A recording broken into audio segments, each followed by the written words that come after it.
तर मित्रांनो, असं म्हणतात की राजकारणात काही होऊ शकतं. हे खरंच आहे. त्यासाठी तुम्ही हा व्हिडिओ शेवटपर्यंत नक्की पहा. पहिलं म्हणजे 20 वर्षानंतर मुंबई आणि नाशिक महानगरपालिका निवडणुकीच्या निमित्ताने ठाकरे बंधू एकत्र आलेत. दुसरीकडे मोठं ट्विस्ट आहे. अजित पवार आणि शरद पवारांची राष्ट्रवादी पिंपरी चिंचवड महानगरपालिकासाठी एकत्र लढत आहेत. पण यावेळी काँग्रेसने सर्वात मोठी चाल खेळलेली आहे. मुंबईत काँग्रेस आणि प्रकाश आंबेडकरांची वंचित बहुजन आघाडी एकत्र लढणार आहेत. मुंबईत महायुतीकडून भाजप 137 तर शिंदेची शिवसेना 90 जागांवरती लढणार आहे. पण इथे अजित पवारांची राष्ट्रवादी मात्र स्वतंत्र लढत आहे.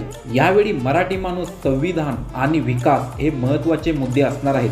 महानगरपालिका निवडणुकीसाठी एवढ्या सगळ्या युत्या पाहून असं वाटतं की फक्त आता भाजप आणि काँग्रेस एवढीच युती बाकी आहे. तर मित्रांनो, ठाकरे बंधूंची साथ की पवारांची युती, तुम्हाला काय वाटतं? मुंबई पुण्यात कोण जिंकणार हे कमेंट करून नक्की सांगा.